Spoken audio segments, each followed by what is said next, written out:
Role-playing games are very popular in Japan.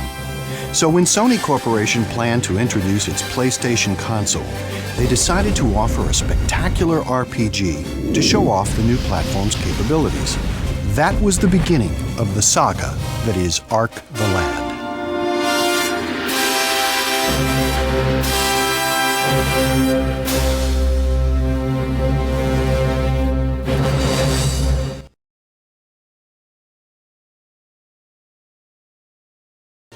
The Ark the Lad series was produced in Japan by Sony's Ark Entertainment subsidiary.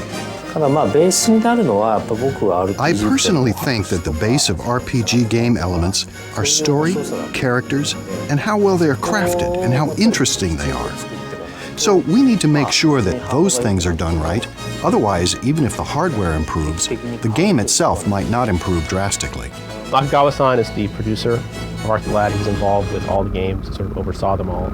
And he was sort of involved with the initial ambitious idea that they would create this flagship RPG for their new gaming platform. I have studied a lot of pre-existing RPG games, and after I studied these existing RPGs, we still wanted something different from the RPG format, for which we had a lot of ideas. Of course, right now it is considered normal to do so, but at that time we wanted to include CG movie segments, and for the first time use voice effects when the characters were involved in fight scenes. This was also the first attempt to link the saved data from Game 1 to Game 2. I believe we had such a deep treasure of ideas. At first, Ark was intended to be a single game. But in 1995, with the deadline for release looming and so much work left to do, it was decided to break the ambitious project in two. Due to the fact that it was released as two games, we made the end of Ark 1 in such a fashion to be continued, which generated a lot of talk by people. When Ark the Lad was made available, first we saw the screenshots. To tell you the truth, at that time, I wasn't that surprised. However, when we actually played the games, we were very surprised. It was a very high-quality presentation, and the sounds and the characters' actual speaking and that kind of thing was placed all throughout the game. This kind of RPG never existed in a platform before the introduction of the PlayStation hardware. On the battle maps, most of the characters have 6 or 8 frames of animation detailing what they do, which allows the character to be more expressive. Whereas most games usually use 2 or 3 frames for each character. Ark the Lad 2 was released with great success in November of 1996. Fans could now take advantage of the PlayStation's unique memory system. The memory system is really cool because you can bring saves from Ark 1 forward to Ark 2 and then Ark 2 saves to Ark 3. And the benefit of doing that is you get events that you wouldn't get if you just played Ark 2 without playing Ark 1. By bringing your saves forward, you get hidden events, secret items, and the biggest benefit of that is primarily in Ark 2 because you get this whole event with Choco. The memory system also allowed Sony to create a new related game, Ark Monster Tournament, which has been renamed Ark Arena for its US release. And what you could do is take the monsters that you could capture in the game and fight against another player, and you can fight for their monsters or you can fight for items that they have. Ark Monster Tournament was a sensation, and 2 national championships were organized. This was a big success, and the Pokemon people did the same thing. I believe that Ark the Lad is the only game that can be used in this kind of way in the PlayStation format. If the same kind of thing becomes popular in America, we would be very happy. If we could let the champion American monster fight against the champion Japanese monster, it might yield an interesting result. I don't know if this is possible or not, but I think it would be very interesting. Ark 1 is a game that people can complete in about 10 hours if they are playing at an average rate. I think most people who played Ark 1 successfully reached the end of the game, and I believe this game created a trend for more user-friendly RPG games. For the maniac-type hardcore gamers who purchased their first PlayStation and played Ark 1, they sometimes criticized or complained because they could only get about 10 hours of play out of it. Since we created this game with pride and confidence, we never regretted making it. However, this criticism caused our creative spirit some concern. Therefore, we decided to make a game that had a wide application that anyone could play, but that could be utilized for up to 50 hours. That was the Ark 2 game. Ark the Lad became a phenomenon in Japan. Fans created Ark websites. Magazines, trading cards, calendars, postcards, and other items sold like hotcakes. So Sony decided to continue the series, releasing Ark 3 in 1999. I heard from Mr. Akagawa that they were not originally planning on making Ark the Lad 3. Ark the Lad 2 was considered to be the final segment in the game series. However, the fans started to express their desire to make a sequel. So that is how they decided to make Ark the Lad 3.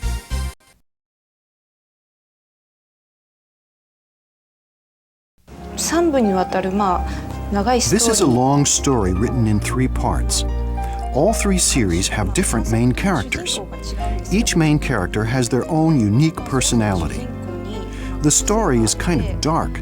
However, each of these main characters opposes the bad forces. I found it interesting the way the main characters fight against the evil forces, the way they fight and stand up for justice, even when these characters were in desperate circumstances.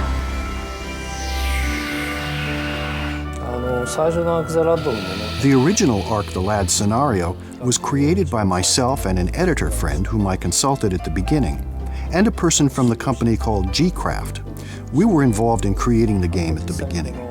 The first story is told from the perspective of Ark and Kukuru, who are both destined to save the world, according to legend, but they don't know it. Then at the end of 1, the story changes perspective, which is sort of unique and really cool.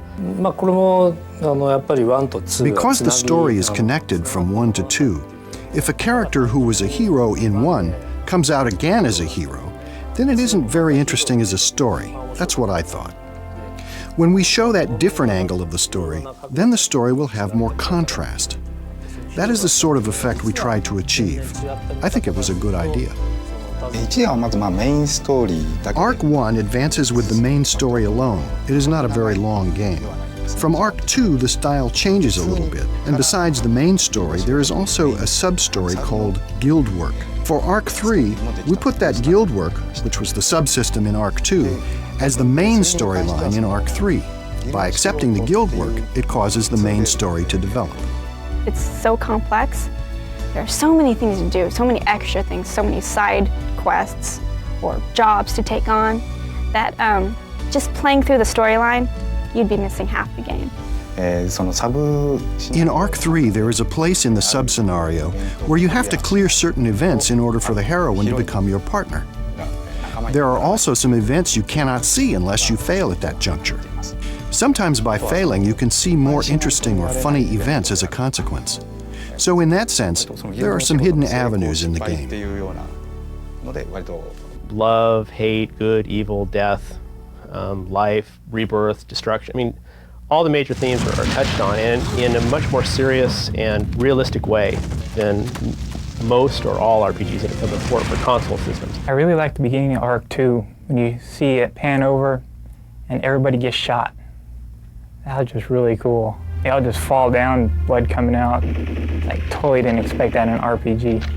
A lot of death, a lot of blood, a lot of people getting crushed. I like the one scene where the guy gets slammed against the wall and turns into slime. That was really cool. Yeah, I like gruesome things.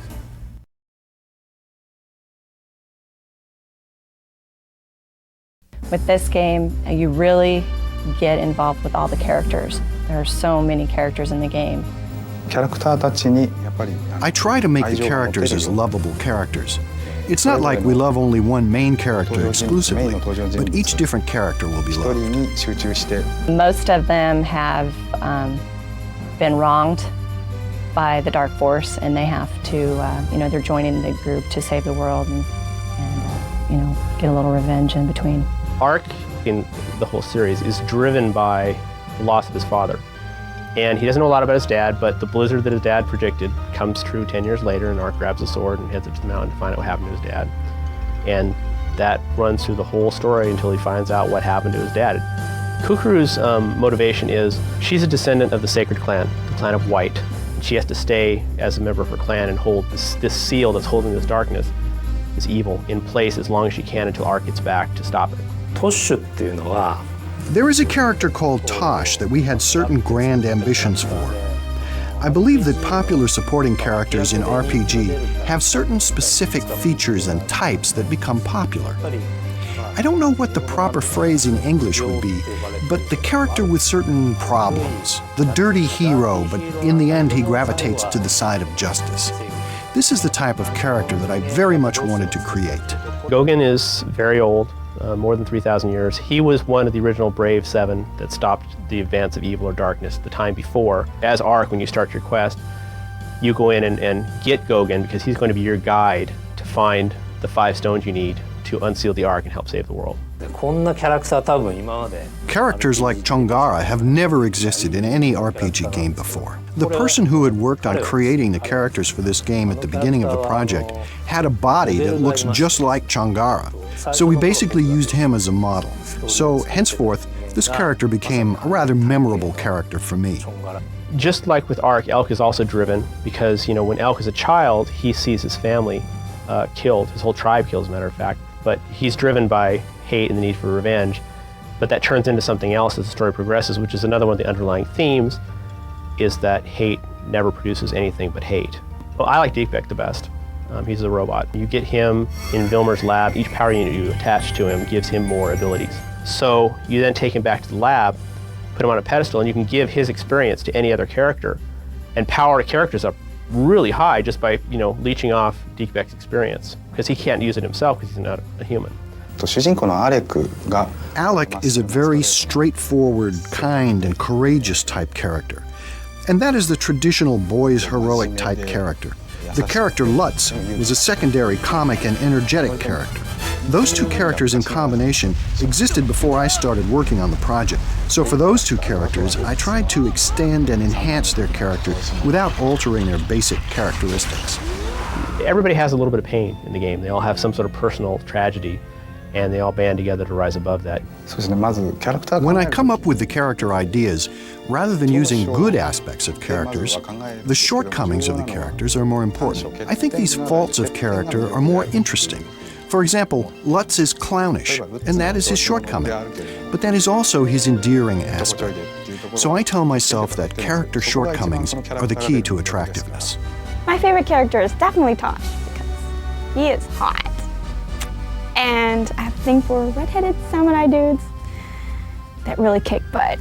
And he sounds like this. Shinjuku! Favorite character is probably Shingara. He has interesting dialect.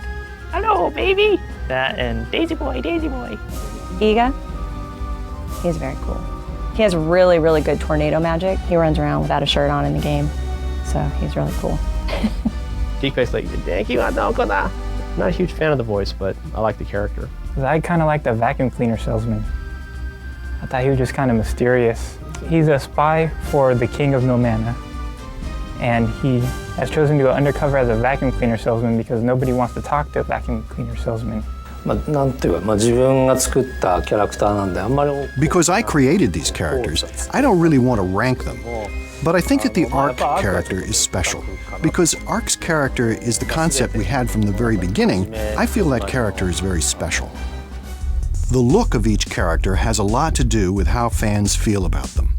Ryuichi Kunisue designed the characters for Ark 3.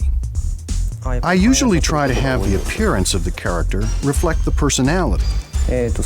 We might not receive any suggestions from the scenario writer, and in that case I have a free hand to create what I like. And even when we receive a request from the scenario writer, I might think about it myself sometimes, and when I determine it should be some other certain way, I try to consult with the scenario writer and incorporate that idea into the character. I try to study people carefully, and I try to be very alert to people's expressions of their emotions. For Ark, the age group of the characters was younger than usual, so I watched that particular age group very carefully and created the characters with the mannerisms of that age group. This character, Alec, was supposed to be a boy who was very straightforward and with a very strong sense of righteousness. So I drew the character to reflect that personality, with big eyes and a certain shape of eyebrows. As for Lutz, this character is relatively lighthearted, although internally he is strong, but on the outside he appears to be lighthearted.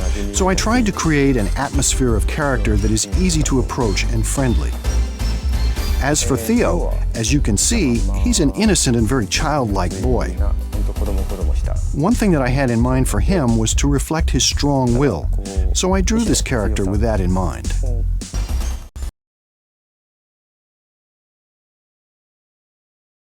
From the beginning, Akagawa-san's idea, the producer's idea, was to do cutting-edge RPG, to show off cutting-edge technology. And at the time Arc 1 came out, CG was just getting started.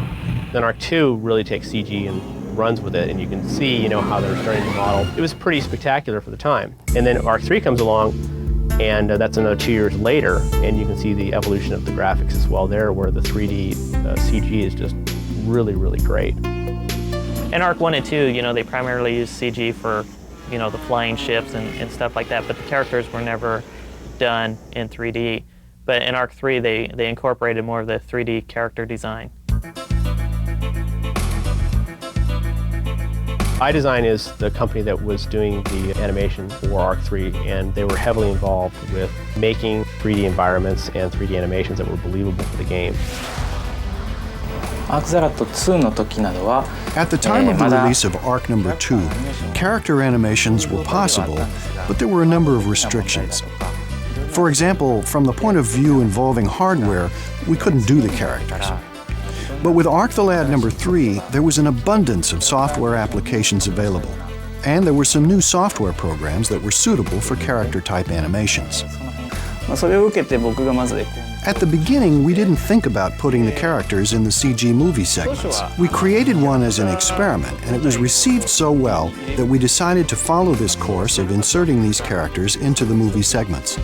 Of course, we first decide where the movie inserts will be placed, and then we create the storyboard, and then each designer starts the modeling of each character. At first, we usually have either some sort of a design sketch or a higher quality illustration of the subject. So basically, we have this basis for our layout. Then we have a meeting with our clients concerning what kind of image they want to convey. And then we create the images for the screen one at a time. This process is the same with any 3D CG process, and not just limited to game applications. In animation, the most difficult part is illustrating the movement of the hair or clothing items like a cape, that is, any soft object. We tried a variety of different tools, such as a cloth simulator that comes with certain 3D applications, but we found them to be unsatisfactory. So what we did at the end was to use a skeleton bone structure and move it by hand. We created an ocean scene by using the digital nature tool, and we also used the digital nature tool for the clouds, but it was difficult to achieve the effect. It was very difficult. For Arc the Lad 2, the part that was difficult was that there were many scenes where buildings collapsed. When we use CG, when we illustrate a standing building alone, that is easy. However, if we have to construct a scene with the building crumbling, we have to piece together each of the pieces of the building that break separately. So that was a very difficult process and required a lot of patience. There are 3 people who concentrated on character making. 4 people worked mainly on backgrounds, and the remaining people worked on scene structure and camera operation. We have at least one staff member who draws 2D pictures using software such as Photoshop for the purpose of making texture maps to paste onto the 3D models. And while this staff person works on this aspect of the job, other staff members work on the modeling with 3D computer graphics software. They then make the basic shape that will be utilized to paste the pictures onto. Once we have made the 3D model, then the animation aspect of the job becomes very easy. Moreover, it possesses this realistic sense to it, so it is much preferred, and the end result is fantastic. For Arc the Lad 3, we spent about 4 months total working on it. The number of machines that we had at that time limited us somewhat because we did not have that many. But we utilized these machines 24 hours per day, every day. As for our staff, due to the importance of this job, There were many times when every member of our staff stayed at the office day and night. So in that manner, we worked continuously, and it took us about 4 months.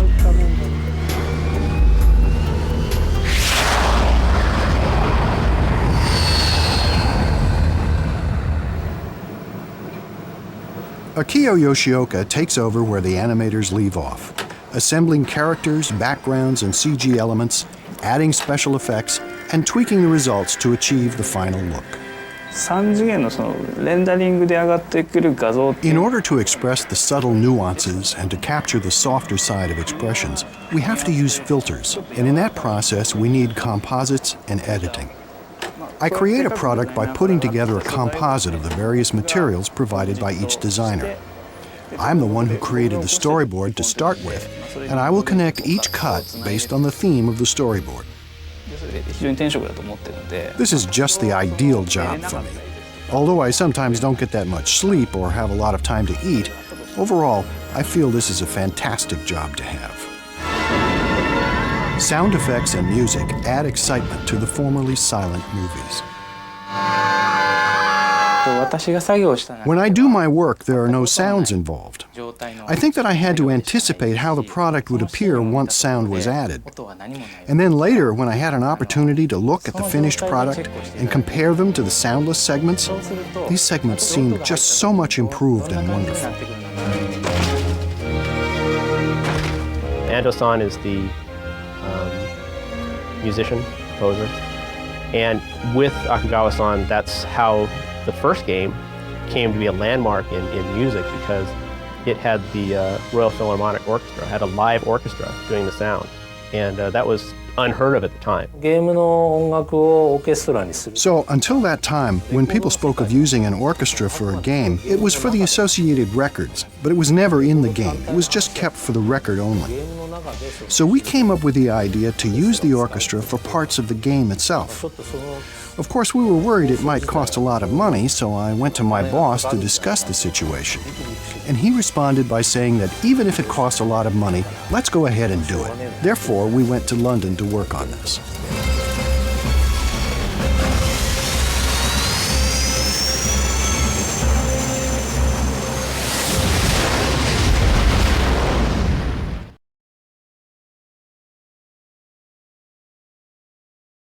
I believe I took on art collection because I had a temporary bout of insanity. Working Designs had approached Sony about producing a US version of Arc 1 soon after the game was released in Japan. They asked again after the debut of Arc 2. And when Arc 3 was released, they came up with a bold idea. We approached it as doing all 3 games together in one exclusive box set. And when we approached it that way with Sony of Japan, they were interested in talking to us and licensing the game to us. To kick off the project, 2 Working Designs programmers traveled to Tokyo in December of 1999 to meet with their counterparts at Arc Entertainment. Yeah, in Japan, they had their computers with little toys and stuff set around them just like I do. It's like, I thought that was kind of neat. And then we looked around a bit, mostly in Laserdisc shops. So that's what the other programmer liked. So we went to Akihabara and walked around. Oh, the subway was really cool. Really hard to figure out your way around though.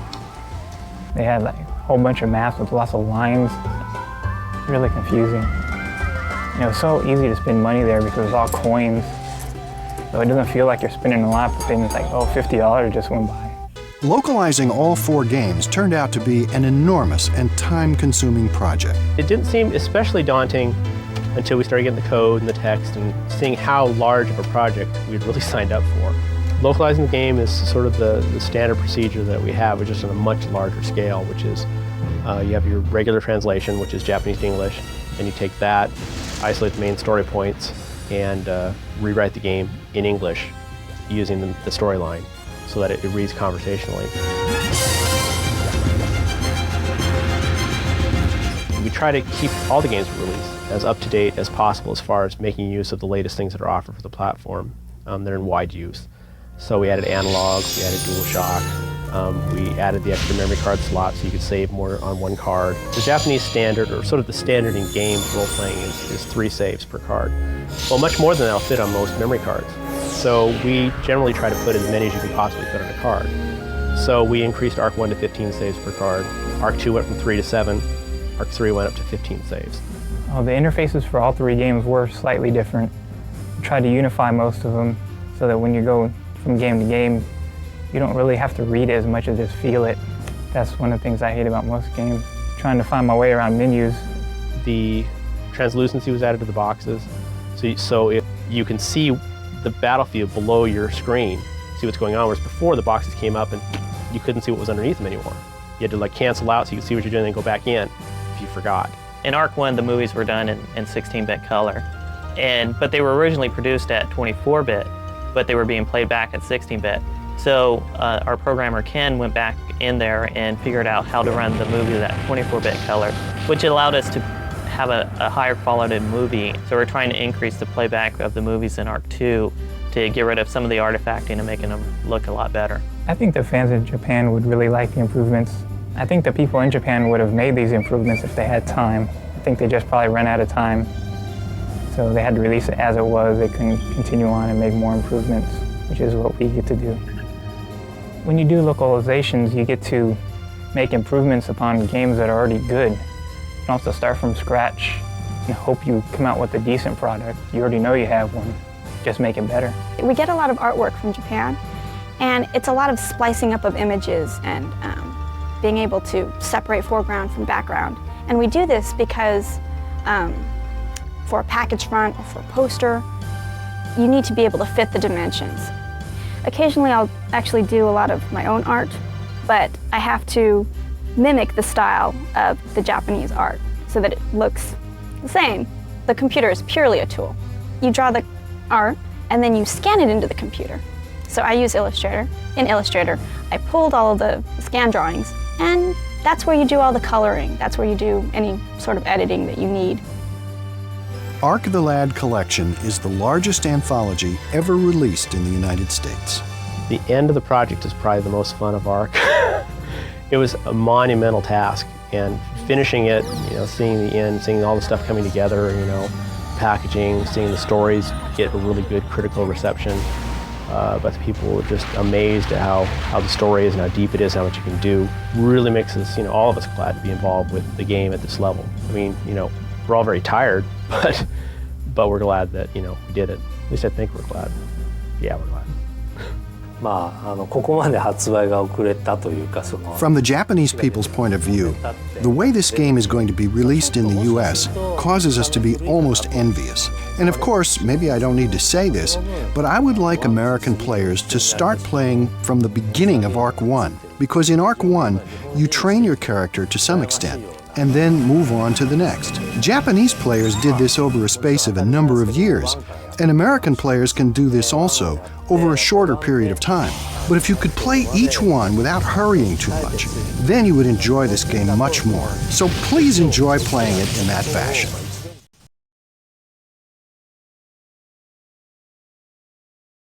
We get a lot of artwork. Blah. Yeah, they're much fluid. They have a good fluid movement. Blah, blah, blah. That sounds silly. Again.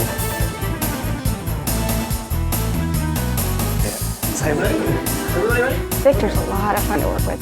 He knows just how to joke around and be a total goof off. I just realized I didn't brush my teeth after lunch. I don't know. You know what? I have to burp. Well, I am Batman. Spoiler. There we go. Yeah. Yes. Oh yeah. Ooh. Yeah. I don't know. Okay, wait. No. すいません。